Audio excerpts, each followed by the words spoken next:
Hello guys, welcome back. Myself Bhanu Adhikari and today we are going to start one more interesting topic. क्या है? She, SHE. क्या करोगे शिखा? Standard hydrogen electrode है ना? ही तो है ही तो मैं हूं ना, लगते नहीं हो। यही कमेंट मारना बस जिंदगी भर। हाँ खुश हो जाओ, चलो खुश हो जाओ, कोई नहीं। चलो SHE डॉट भी है इसके बीच में, स्टैंडर्ड हाइड्रोजन इलेक्ट्रोड के बारे में बेटा अगर हम लोग बात करते हैं तो इसका बहुत बड़ा रोल है इलेक्ट्रोकेमिस्ट्री। सीरियस हो जाओ। हाँ बहुत बड़ा रोल है। देखो क्यों है, कैसे है, क्या है, आज समझेंगे।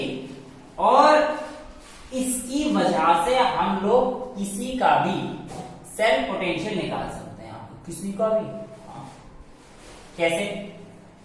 फिर से वही कहानी अपनी दो डब्बों वाली। एक में क्या था जिंक, एक में क्या था कॉपर। लेकिन अगर मैं कहता हूं बेटा सिर्फ जिंक का बता दो मेरे को, बता सकते हो? नहीं बता सकते, क्योंकि जो सेल पोटेंशियल बेटा डिफरेंस है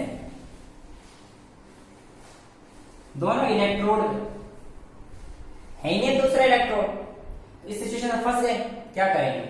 फंसेंगे? सर फंसना नहीं, सीखे हम लोग सॉल्यूशन बता दो। हाँ वेरी गुड, यही स्पिरिट होनी चाहिए। देखो बेटा ऐसे में हमारे पास एक रेफरेंस इलेक्ट्रोड आ जाता है जिसे हम लोग बोलते हैं स्टैंडर्ड हाइड्रोजन इलेक्ट्रोड। ठीक है, तो स्टैंडर्ड हाइड्रोजन इलेक्ट्रोड को हम लोग क्या लेते हैं बेटा? रेफरेंस इलेक्ट्रोड लेते हैं। ठीक है, अच्छा अब रेफरेंस इलेक्ट्रोड का मतलब क्या है? देखो मैंने आपको बताया था पिछले लेक्चर में कि बेटा हमारे पास एक कपल बन जाता है। सर क्या करना चाह रहे हो? कभी कपल करा रहे हो, कभी शी करा रहे हो, मैं क्या करूं? केमिस्ट्री है इतनी इंटरेस्टिंग, इन्हीं से इंटरेस्ट आता है, बाकी मुझे तो किसी से आया नहीं भाई। खैर अब इसको हम लोग रेफरेंस इलेक्ट्रोड लेते हैं। क्या लेते हैं बेटा? Reference electrode. अच्छा अभी तक आप लोगों के बेकार के डाउट्स जो हैं, जैसे कि sir reduction potential, oxidation potential, ये चीजें तो क्लियर हो गए। मेरे ही बेकार हुआ करते, लेकिन अब तो हो गए ना कि रिड्यूस फॉर्म, ऑक्सीडाइज फॉर्म, है ना? ठीक है, तो बेटा इसको रेफरेंस इलेक्ट्रोड लेते हैं जिसका कि ऑक्सीडेशन पोटेंशियल और रिडक्शन पोटेंशियल दोनों ही क्या होते हैं बेटा? जीरो। बहुत सही, बहुत सही। हाँ ऑक्सीडेशन भी और रिडक्शन भी, और इसकी वजह से हम लोग कैलकुलेट कर सकते हैं। अगर इसको रेफरेंस माने, समझाऊंगा पूरा डिटेल में। एक एग्जांपल दे देता हूं, एक अनुपात दे देता हूं। जैसे कि मान लीजिए आपको ई सेल कैलकुलेट करना था जिंक का, और आपने कह दिया ई सेल ई नॉट ले लो। अब तो स्टैंडर्ड कंडीशन भी सीख चुके हैं आप, जो होती है हमारे पास, बाकी और भी बता देते हैं, आगे थोड़ा सा डिटेल में बता देंगे। तो E naught cell is equals to E naught zinc minus E not.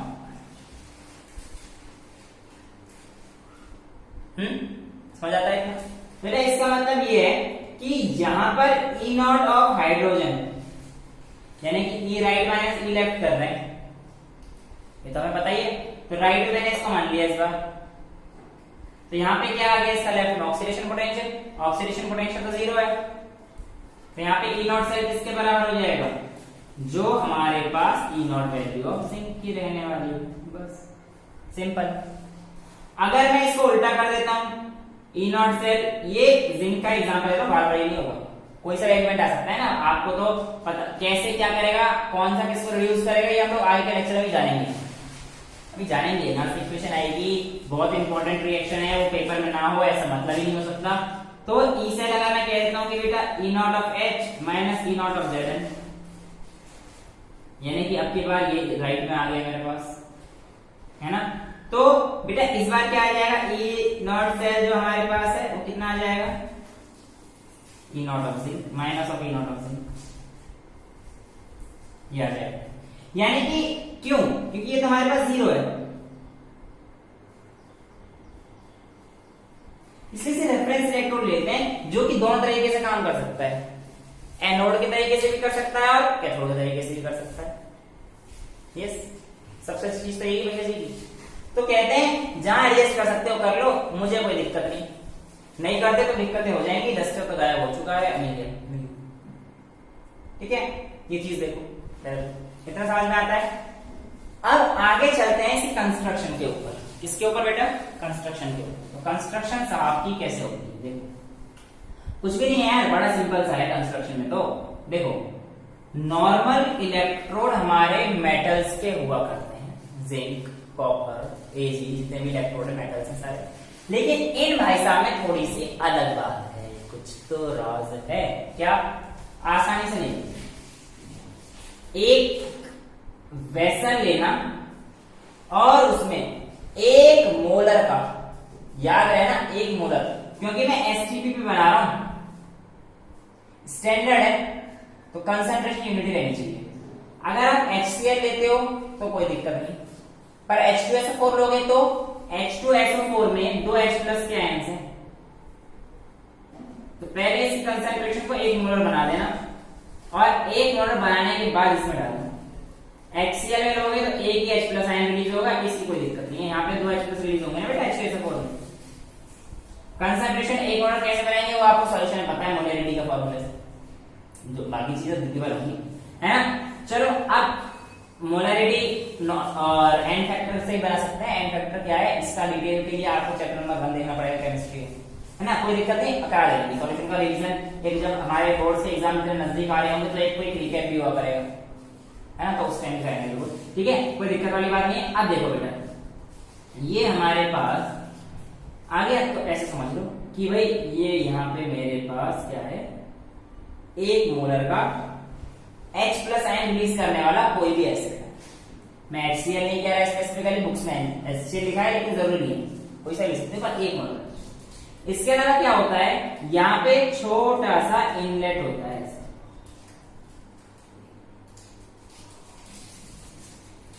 एक ट्यूब मस्त थी प्लेटिनियम की, और इस प्लेटिनियम की ट्यूब के अंदर यहां से हाइड्रोजन गैस भरी जाती है।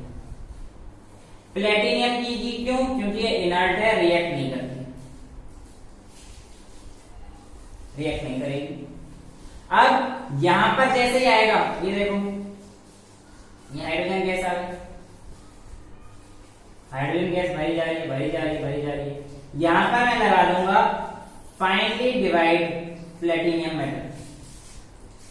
फाइनली डिवाइड क्यों? क्योंकि बेटा वो ना गैस को फिर एब्जॉर्ब करेगी सरफेस पर, एब्जॉर्ब भी कर लेगी थोड़ा सा।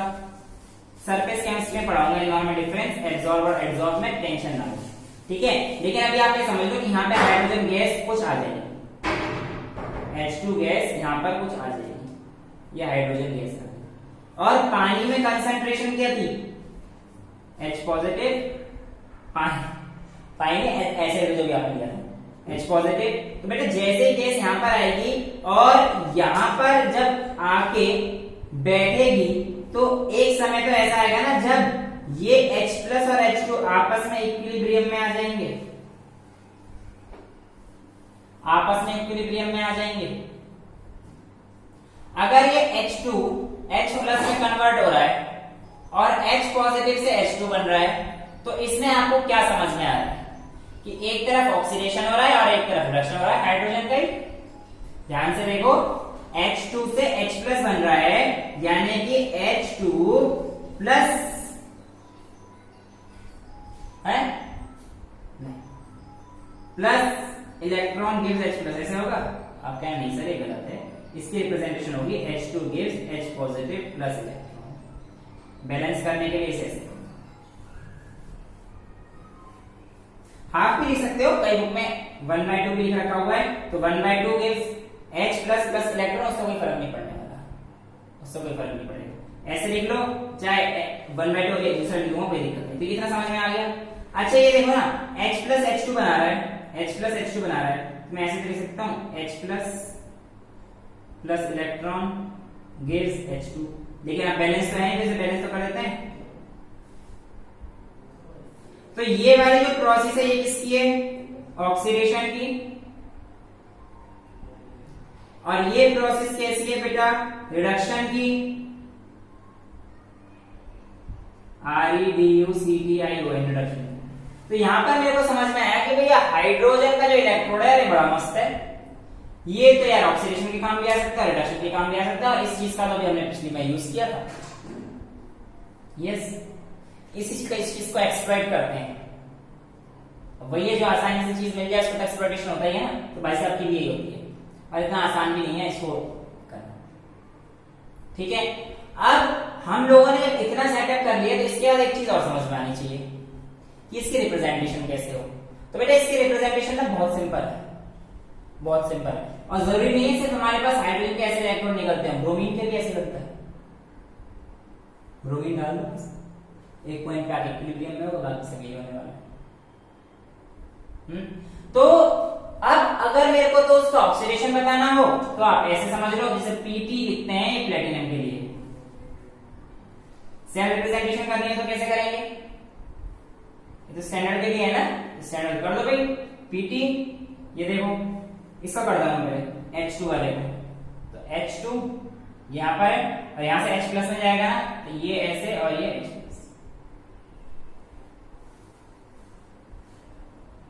कंसंट्रेशन जो है ना 1 मोलर की बात कर रहा हूं, H2 से H प्लस, समझ में आता है। बैलेंस यहां पे भी कर सकते हो और 1/2 मतलब इसे ऐसे भी लिख सकते हो, कोई दिक्कत वाली बात नहीं आएगी, पर छोड़ देना, ये 1/2 कर देना, तुम्हारी मर्जी है, वो तुम्हारे ऊपर है।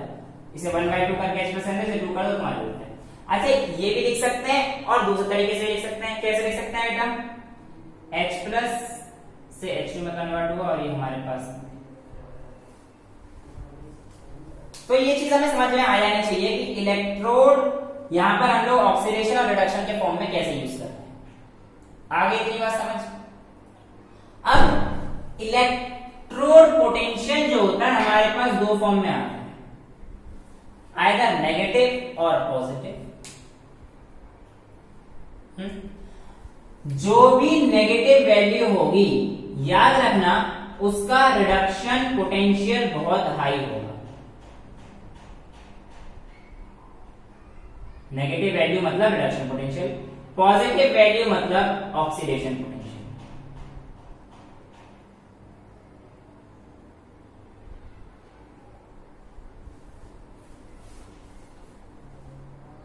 समझ में आता है।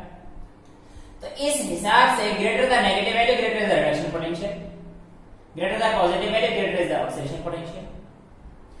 तो जितने भी हमारे पास बेटा एलिमेंट्स हैं सबका इलेक्ट्रोड पोटेंशियल इन्हीं भाई साहब के रेफरेंस में नापा जाता है, इसी के रेफरेंस में नापा जाता है।